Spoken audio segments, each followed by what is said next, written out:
les voy a pedir, hermanos, si pueden buscar 3 pasajes, 3 versículos. Lucas 18, Primera de Tesalonicenses 5 y Filipenses 4. Lucas 18, Primera de Tesalonicenses 5 y Filipenses 4.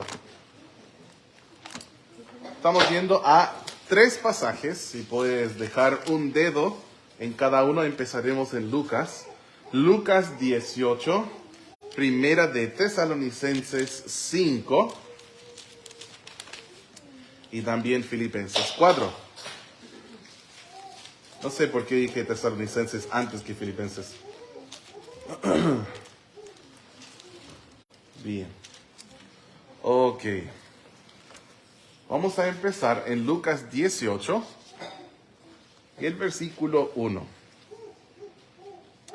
También les refirió Jesús una parábola sobre la necesidad de orar siempre y no desmayar. Guarden el lugar con un dedito y vamos a Filipenses 4. Filipenses 4 y el versículo 6.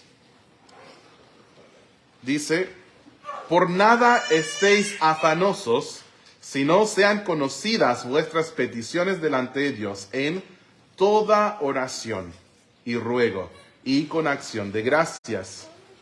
Luego, Primera de Tesalonicenses 5 y el versículo 17. 3 palabritas. Dice: orad sin cesar.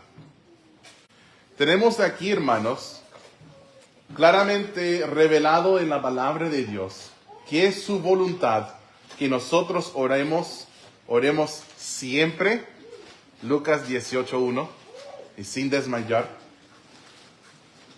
En todo, Filipenses 4:6, y sin cesar, Tesalonicenses 5:17. Dios quiere que oremos siempre, sin cesar y en todo. Y vamos a estudiar un poquito sobre esto esta tarde. La oración. Hay muchas palabras que podríamos usar para describir la comunicación que tenemos con el Señor. En realidad, una relación no puede existir sin comunicación. Tengo el privilegio de estar haciendo consejería prematrimonial en estos días con Ítalo y Camila, que en un par de semanas más voy a ir a Chillán para casarles. Y feliz con ellos por esta decisión. Y estamos estudiando sobre el matrimonio. Muchas horas. A ver, fue anoche. Anoche, ¿cierto? Estuve en su casa anoche. Hemos vivido mucha vida desde anoche.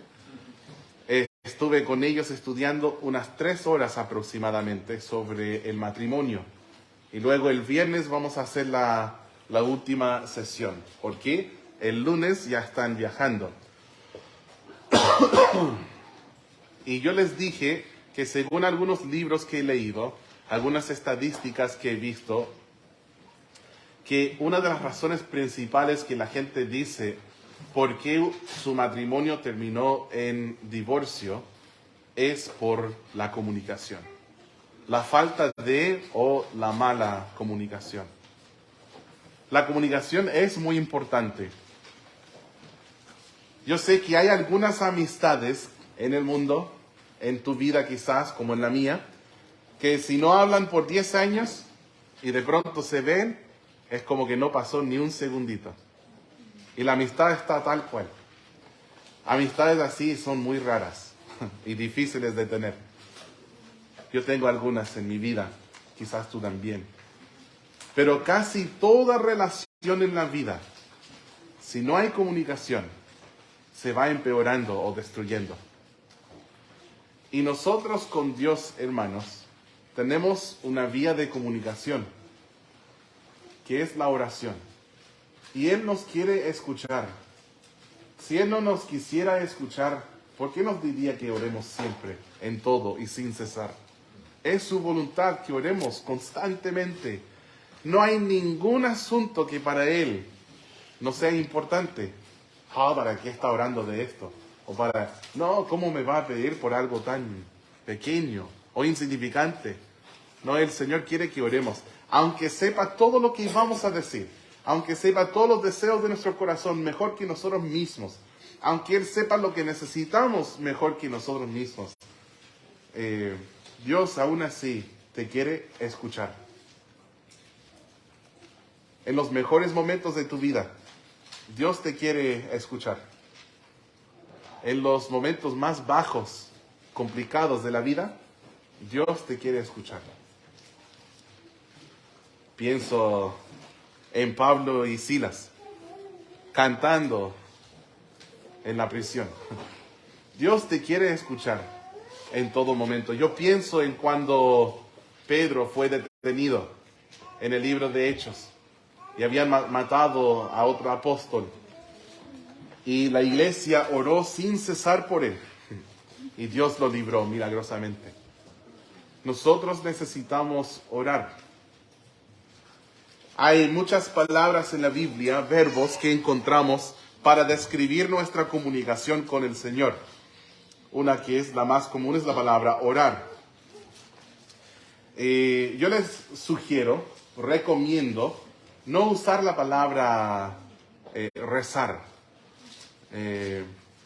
Porque la palabra rezar conlleva un sentido más ritual, más religioso, de quizás estar recitando una oración prescrita.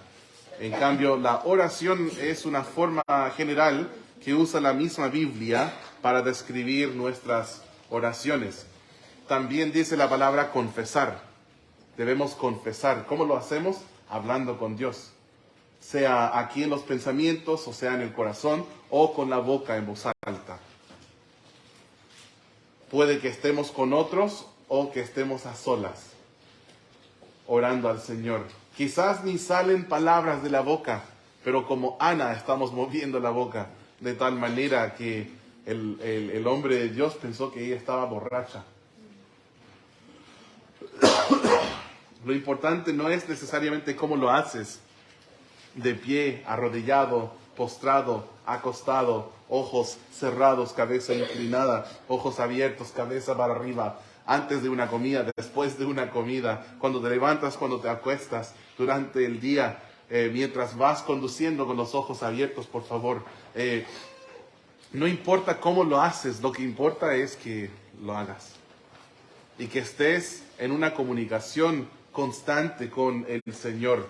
Él dice en su palabra, la palabra confesar, la palabra orar, dar gracias, acción de gracias, agradecer, gratitud. También se encuentra la palabra interceder o hacer intercesión, peticiones, rogativas, súplicas. Hay muchas maneras en la Biblia para referir a la oración y normalmente cada palabra tiene algún otro significado un poco diferente, pero todos tienen que ver con nuestra comunicación con Dios. Es importante. Hay ciertos grupos religiosos cristianos que enfatizan más por sobre todas las cosas la oración. Entonces, ellos están hablando siempre con Dios. Hablan mucho acerca de todo con el Señor, pero no leen la Biblia. Y ese es un problema, porque es una sola vía de oración. De hecho, una vez estuve sentado con una pastora y ella me dijo, una pastora pentecostal me dijo que yo oro todo el día. Y he llegado a un punto de tal manera que yo no necesito leer la Biblia. Yo solo oro y con eso estoy bien. Y yo le dije, cara a cara, no estás bien, estás muy mal. Es una conversación de una sola vía. Y en realidad le dije, Dios nos dio una boca y dos orejas. Debemos escuchar el doble, con dos oídos y una boca. En realidad debemos estar leyendo la palabra, eso es muy importante. Pero hermanos, en el otro lado, ¿dónde está el peligro? Hay muchos bautistas que enfatizan lectura bíblica, como debemos, pero con la negligencia de la oración. Y es Biblia, Biblia, Biblia, Biblia, pero no hay oración. Luego sienten en sus vidas que no hay poder, que no tienen poder sobre el pecado, que no tienen poder para ganar almas por Cristo, que no hay poder en la vida cristiana, y es porque no oran. Un predicador bautista famoso de días pasados, John R. Rice, él escribió uno de los himnos en nuestro cancionero. John R. Rice, él dijo, poca oración, poco poder. Mucha oración, mucho poder. Me gusta eso. También él dijo, escribió un libro famoso que se llama La oración, pidiendo y recibiendo. Tiene unos capítulos en castellano, lo tengo en PDF en mi computador, si alguien quisiera se lo puedo compartir. Y en su libro él dijo, todos nuestros problemas son problemas de oración. Quizás conoces el himno que él escribió, es el 274. ¿Les parece si lo cantamos? 274, puede ser sin música. O Nacho, ¿crees que puedes tocar? Es Pide y Busca. Si no, yo creo que yo podría. ¿Puedes? Yo lo hago en sol. Y es facilito. Pero está bien que se mantengan sentados, no hay problema. Podemos cantar sentaditos y vamos a cantar 274 y que pensemos en la letra de este lindo himno antes de que sigamos en las escrituras viendo sobre la oración.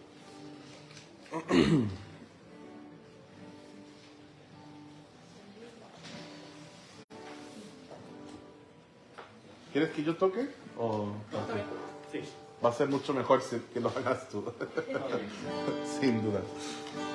Habrá algo imposible para mí, dice el Dios de todo ser. Él nos ordenó abrir la boca así y pedir de su poder. Pide y busca hoy, llamando a los pies del buen Jesús, clamar, Señor, Dios a su tiempo te contesta. Piensas que no ama tanto para dar a sus hijos el sostén. Su amado Hijo dio para salvar, lo demás dará también. Pide y busca hoy, llamando a los pies del buen Jesús, clamar, Señor, Dios a tu tiempo te contesta. Cuando leo tus promesas puedo ver que tu gracia es sin igual, que contestas la oración con gran poder, tus promesas son verdad. Pide, busca hoy, llamando a los pies del buen Jesús, clamar, Señor, Dios a su tiempo te contesta. Pediremos en el nombre de Jesús, sin cesar con fe y fervor. En peligros, en oscuridad o en luz, hace y dice Salvador. Pide, busca hoy, llamando a los pies del buen Jesús, clamar, Señor, Dios a su tiempo te contesta. Amén. Debemos pedir, llamar y buscar, ¿cierto, hermanos? Miren en 1 de Timoteo 2. 1 de Timoteo capítulo 2 y el versículo 1.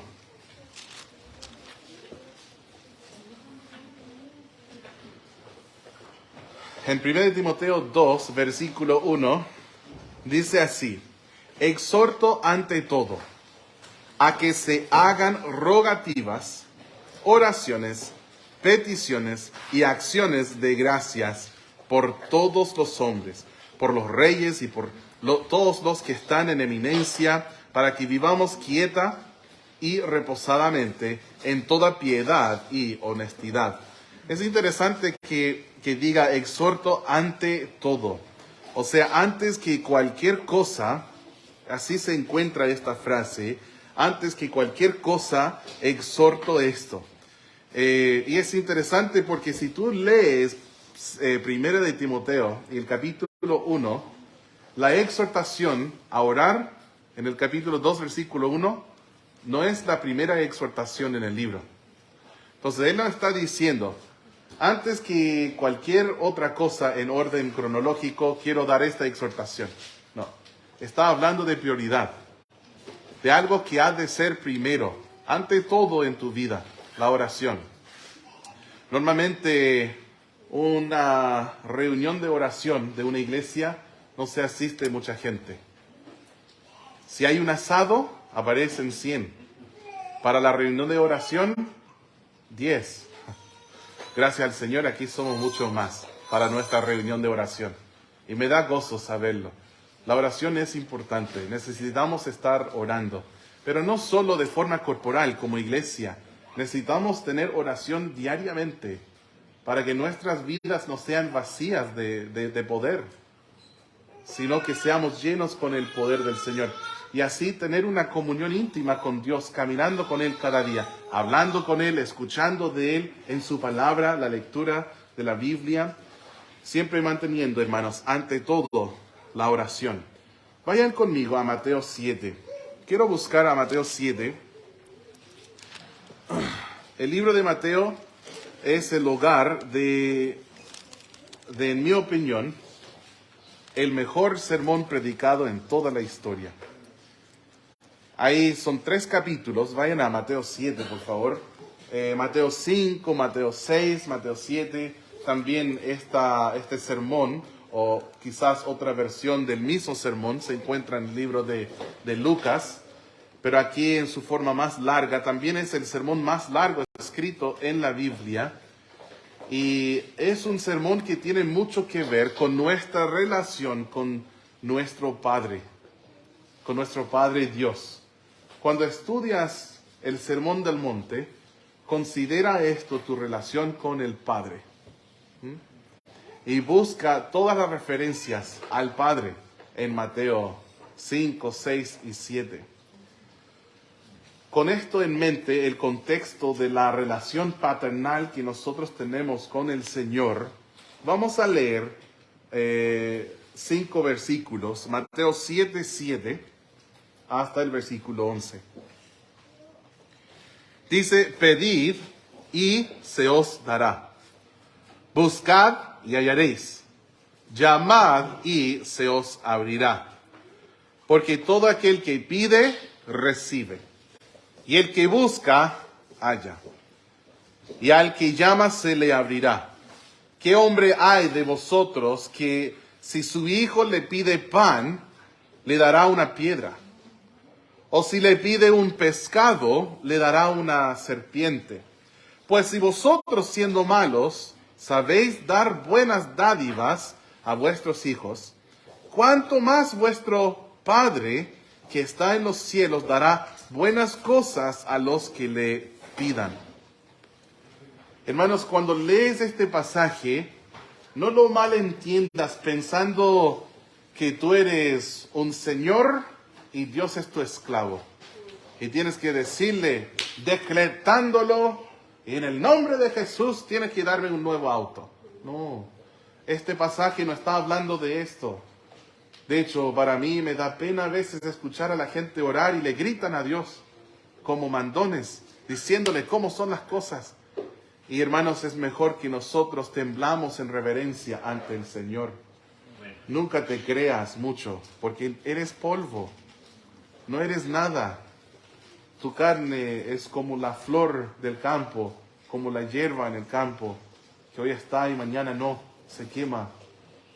No somos nada ante un Dios omnipotente. Sin embargo, nos ama tanto que nos quiere escuchar. Entonces aquí, ¿qué es lo que Él nos está enseñando? Si no es su enseñanza que Él es como un genio dentro de una lámpara y tú lo tocas y después te tiene que dar todos los deseos que le pides. Si no está enseñando esto, ¿qué es lo que está enseñando? Hermanos, está enseñando cómo Él, nuestro Padre, nos quiere escuchar orar. Y no es el único lugar en el libro, en el Sermón del Monte, porque en el capítulo anterior Cristo les enseña cómo orar a sus discípulos.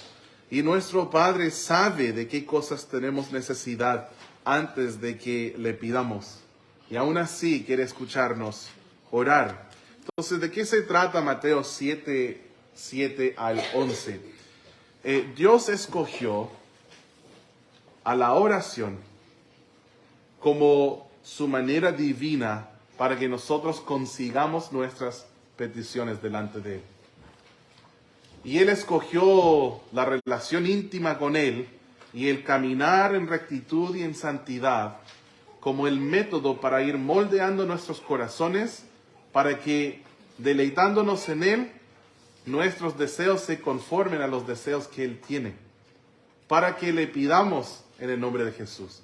Para que le pidamos conforme a su voluntad.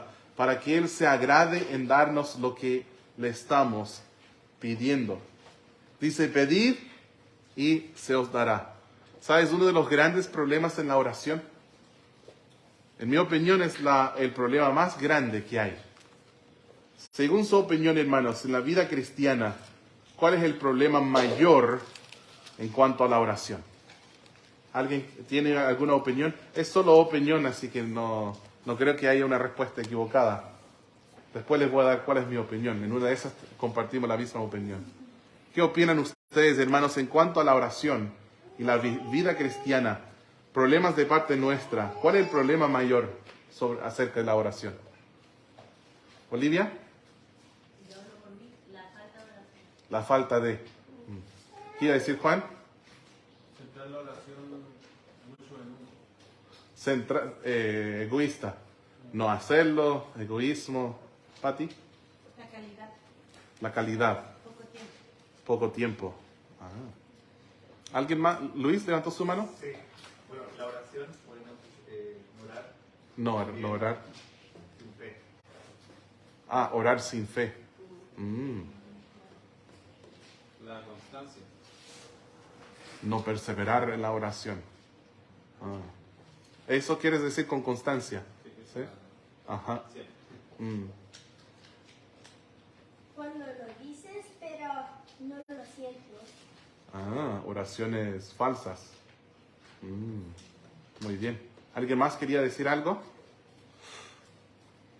Yo comparto la opinión de Olivia, que el mayor problema en cuanto a la oración es no hacerlo. Y si partimos de esta palabra, la palabra pedir, yo sé que el castellano es diferente que el inglés, pero cuando decimos orar en inglés, la palabra orar también significa pedir. Entonces tú puedes decir, Patti, te oro que me lleves a mi casa después del culto. Es típico decir esto, ¿ya? O por lo menos en antiguos tiempos lo era. Una forma cortés de decir, te oro que me lleves. Porque la oración y el pedir son muy parecidos, ¿ya? Y aquí nos dice, pedid y se os dará. En el libro de Santiago, en el capítulo 4, el versículo 2 dice, codiciáis y no tenéis, matáis y ardéis de envidia y no podéis alcanzar, combatís y lucháis, pero no tenéis lo que deseáis porque no pedís. Porque no pedís. Ese es un gran problema en cuanto a la oración. No pedir. No pedir. A veces nos cuesta pedir. No sé si somos solo los hombres que somos así, pero nos cuesta pedir ayuda. Nos cuesta pedir que la gente nos ayude. O vamos conduciendo y lo típico de la película, que el hombre se pierde y su esposa dice, ¿por qué no nos paramos para pedir direcciones? Y el hombre dice, no, no necesito. Pero se sigue perdiendo peor aún. No es bueno esto, el no pedir en la vida espiritual con Dios. Debemos pedir a Él. Él nos manda a pedir. Quiere que pidamos. ¿Cuál es otro problema en Santiago 4? No solo que no pedimos, sino que pedimos mal. Dice en el siguiente versículo, pedís y no recibís, porque pedís mal, para gastar en vuestros deleites. Entonces algunos oran así, Dios, para mis gustos y mis placeres y mi comodidad, te voy a pedir algo, para gastar en mis deleites. Pero ¿qué nos enseña el salmista? Dice, deleítate así mismo en Jehová, y Él te concederá las peticiones de tu corazón. Entonces, cuando tú te deleitas en Dios, en las cosas de Dios, Él se agrada en darte las peticiones de tu corazón. Todos ustedes están mirando a Lía con unos ojos de amor. Yo como que no existo. Hermanos, imaginen que en ese momento ella sacara su chupete y dijera, hermana Patti, ¿me da un vaso de leche, por favor? Yo creo que Patti saldría corriendo con sus llaves para subir a su vehículo y ir yendo lo más rápido posible a un almacén para comprarle una caja de leche y quizá una bolsa de hielo para que en el camino se vaya enfriando, para que llegando estuviera fría la leche. Y ella no es su mamá. Entonces Jesús habla de esto, la relación paternal que tenemos con Dios. Si nuestros hijos nos piden que les damos pan, ¿les vamos a dar una roca? ¿Una piedra? Cavando aquí el sábado pasado encontramos muchas piedras, ¿no? Había muchas piedras y los niños iban a buscar piedras para rellenar los hoyos de los postes que están en el estacionamiento. Se veían como papas las piedras. Son grandes y son fuertes y dan firmeza, ¿cierto? Pero ¿quién de nosotros diríamos, oh, mi hijo tiene hambre, le voy a dar un pan? Perdón, una piedra. No, ningún padre va a hacer esto. Si nuestro hijo viene y dice, quiero comer carne, quiero comer pescado, quiero comer algo para sostener a mi cuerpo, ¿le vamos a dar una serpiente? No, obvio. Cristo está exagerando aquí para hacernos entender.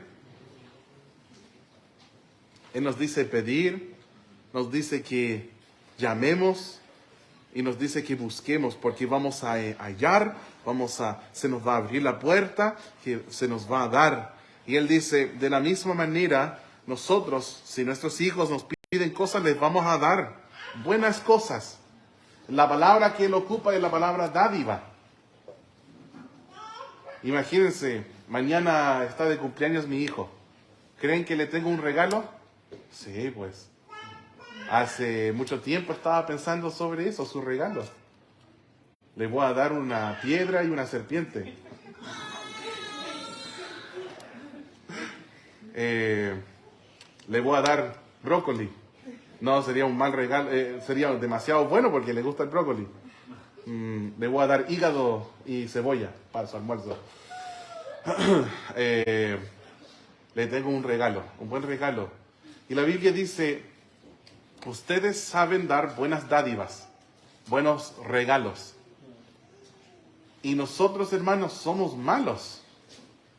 Porque eso dice, ¿lo vieron o no? Dice en el versículo 11, pues si vosotros siendo malos, pastor, no digas esto, no es bueno para nuestra autoestima. No lo dije yo, Dios lo dice. ¿Sabes qué? Tú eres malo. ¿Oh? Aún el mejor de nosotros, porque yo estoy mirando a un auditorio lleno de buenos padres, amorosos, trabajadores, fieles. Demos gracias al Señor por ellos. Pero aún el mejor de nosotros, el mejor papá en todo el mundo, es un miserable pecador. Un miserable pecador. Hermanos, estoy en un grupo de pastores en Facebook. Y hoy día un pastor escribe un mensaje largo, dice, por favor, si me pueden dar su consejo. Hay una visita que lleva varios meses congregándose en nuestra iglesia. Y dice que de todos los sermones que yo he predicado en todos estos meses, que en ningún momento he dicho la palabra pecado. Y él dijo, hermanos, ¿será malo esto? Y yo así, en mi computador, pues sí, está mal. Significa que no estás predicando el Evangelio. Porque el Evangelio es que Cristo murió por nuestros pecados, que fue sepultado y que resucitó al tercer día. Le dije que meses sin predicar el Evangelio, sí, está mal. Es un poco fuerte, pero está mal. Hoy en día está esa ola del pensar positivo y de no hablar de pecado, de no hablar de infierno, porque a la gente no le gusta eso. Hermanos, yo no soy de esta ola. Yo soy de la ola bíblica. Yo solo quiero decir la palabra. Nada más, nada menos. Dios en su gracia me ayude para que lo haga hasta que me muera. Pero él dice, ustedes que son malos. Sí, yo tengo un muy buen papá. Pero ¿saben qué? Mi papá es pecador. Piensa en tu padre. Quizás son memorias mayormente buenas. Quizás son memorias mayormente malas. Quizás no hay memoria de él. Yo no sé. Pero ¿saben qué? Teniendo el mejor papá en todo el mundo, aún él es un pecador. Si tú estás escuchando y te das cuenta que eres un pecador, tú necesitas ser reconciliado con Dios. Cristo derramó su sangre por tus pecados. Cristo derramó su sangre por ti porque tú eres malo. Murió en la cruz porque tú eres malo, no porque Él es malo. No es malo. No mereció morir en la cruz, pero murió por ti, que sí lo mereces. Y Él fue sepultado y al tercer día resucitó de entre los muertos. Y tú puedes ser reconciliado con Dios. Arrepiéntete y cree en el Evangelio. Bueno, Cristo dice, pues si vosotros siendo malos sabéis dar buenas dádivas a vuestros hijos, ¿cuánto más vuestro Padre, con P mayúscula, el Padre de las luces, que no cambia, quien es perfecto, cuánto más vuestro Padre que está en los cielos dará buenas cosas a los que le pidan? Entonces, hermanos, si nosotros como papás, siendo pecadores, siendo malos, somos capaces de dar buenas dádivas, buenos regalos, cuánto más nuestro Dios, quien es perfecto. Amén. La oración no es una manera egoísta de recibir lo que nosotros queremos, sino es la forma divina de cómo hacer nuestros deseos de acuerdo con lo que Dios quiere para nosotros, para que se vayan moldeando nuestros corazones a lo que Él quiere. Y cuando oramos, hermanos, no vamos a buscar todos los versículos, pero aquí tengo 6 puntos, ya voy terminando, así que no se asusten. 6 puntos, el pastor en 6 puntos, 1 hora de prédica. Bueno, si nosotros buscáramos todos los pasajes, así sería, 1 hora más. Pero anoté aquí 6 cosas que cuando tú oras debe ser así. La primera, tus oraciones tienen que ser en el nombre de Jesús. Y eso es mucho más que una fórmula de vocabulario que tú agregas al final de la oración. Señor, dame una casa nueva en el nombre de Cristo, amén. No es en el nombre de Jesús, amén. Ahora, yo cuando oro, digo en el nombre de Jesús, porque me recuerda de orar en su nombre. Pero cuando hablamos de orar, estamos hablando de estar primeramente en Cristo.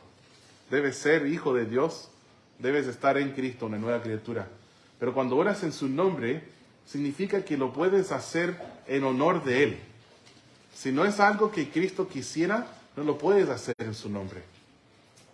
Imagínense si yo dijera, Juan, quiero pedirle algo, es de parte del hermano Luis. El hermano Luis está pidiendo que usted me haga un asado este sábado. Ahora, ojalá lo hace, pero si es en el nombre de Luis, no lo es. Porque él no me dijo esto y no lo desea. Al contrario, quiere que usted le haga a él un asado.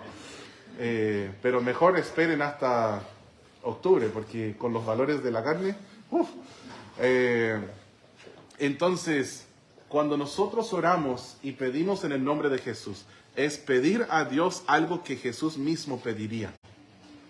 No puedes hacer algo en su nombre que Él no quisiera. Entonces debemos orar en su nombre y para su gloria. Ese es el primer punto. Si quieren la referencia lo voy a decir porque igual va a quedar grabado en el archivo. Juan 14, 13 al 14 y Juan 16, 24 y muchos otros versículos también. Que debemos orar en el nombre de Jesús. Segundo, tus oraciones tienen que ser conforme a la voluntad de Dios. Debemos orar conforme a su voluntad. Siempre tengo cuidado cuando oro quizás por un enfermo y quieren que yo ore para que esa persona sea sanada. Y yo con gusto lo hago y con fe lo hago, creyendo en el Señor, confiando en Él. Pero ¿saben qué? Yo le digo, si es tu voluntad. Y yo tengo fe que Él va a hacer su voluntad. No siempre es su voluntad que un enfermo se sane. O si no, no tendríamos a enfermos en la vida del apóstol Pablo. Pero habla de personas y dice, olvidé su nombre en Mileto porque estaba enfermo, dice. ¿Ya? Al final de 2 de Timoteo parece. Pablo dice, lo dejé porque estaba enfermo allá. ¿Y por qué no oró con fe Pablo? No, pues no es la voluntad de Dios que todos los enfermos se sanen. No. Entonces oramos de acuerdo con su voluntad. En 1 de Juan 5, 14 al 15 habla acerca de esto y otros lugares también. Nuestras oraciones deben ser con fe. Todo lo que pidieres creyendo, recibirás. En Marcos 11, 24, debemos orar con fe, no como un hombre de doble ánimo. Santiago 1 habla de eso. 4. No pueden ser para llamar la atención de otros. Nunca ores por los oyentes. Ora por Dios. Es triste cuando nosotros vamos a orar y alguien actúa súper espiritual cuando no está ni ahí con Dios. No lee la palabra, no ora, no se congrega, no camina en rectitud, en santidad. No está ni ahí, no evangeliza, no honra a Dios con sus finanzas. Pero después esta persona, cerremos los ojos, inclinemos nuestros rostros. Padre Santísimo que estás en los cielos, yo sé que no soy digno de tu gracia, pero vengo ante ti humillado. Hay gente que hace esto y todo es un show. Y Cristo habla de esto, ¿cierto? Habla de los fariseos que tocan la trompeta para ser oídos por la gente. No debemos orar así. Cuando estamos orando, quizás van a orar 10 personas y te tocan 2 peticiones. Y todos los demás están orando por peticiones. ¿Sabes lo que debes hacer en tu corazón? Escuchar lo que dicen y tener comunión con Dios y con esta persona y concordar en tu corazón con lo que están diciendo. Y rogar al Señor orando por las mismas cosas. Ahora, es recomendable no estar hablando a la vez porque eso causa un caos, un desorden. Si quiere decir de vez en cuando un amén, qué sé yo, no hay problema. Pero aún la gente hace esto para ser oído. No lo hagas para ser oído. Amén, amén, gloria a Dios. Que la gente lo hace para que los demás le escuchen. No hagas esto. Pero si vas a decir amén, que sea sincero de tu corazón al Señor. Estoy de acuerdo que así sea, amén. Pero ¿saben lo que algunos hacen cuando hay un grupo orando? Se bloquean mientras todos los demás están orando. Y saben que tienen 2 peticiones. Y en su mente dicen, ya, ¿cómo voy a abrir mi oración? Aquí, pensando, voy a abrir diciendo, gracias Señor, tú eres muy bueno, Padre que está en los cielos. Y si hemos pecado contra ti, perdónanos nuestros pecados. Gracias Señor que estamos aquí en oración. Qué gran privilegio es poder orar. Y van como planeando su oración, formateando su oración. ¿Por qué? No para que Dios les escuche, para que suenen espirituales a todos los demás que están escuchando. Ahí estamos mal. No se ora así. Es mejor callarte que orar así. No ores para ser oídos por otros. En Mateo 6, 5 al 6 habla acerca de esto. Nuestras oraciones no pueden ser vanas repeticiones. No debemos orar rezando algo que ya está escrito. No, ora de tu corazón. Habla con el Señor con sinceridad y genuinidad. Genuinidad, está bien dicho, ¿no? Con un corazón genuino. Porque Patti no me confirmó, dijo. Bueno, ella no tiene barba. Y no debemos orar de forma egoísta para gastarlo en nuestros deleites. Santiago 4, ¿cierto? Habla de eso. Pedís y no recibís porque pedís mal. Estos son 6 de muchos puntos que podríamos ver en la palabra de Dios acerca de la oración. Debe ser en el nombre de Jesús, debe ser de acuerdo, conforme a la voluntad de Dios, debe ser con fe, no debe ser para llamar la atención a otros, no debe ser vanas repeticiones y no deben ser peticiones locas para gastar en tus deleites. Vamos a concluir nuestro estudio esta tarde.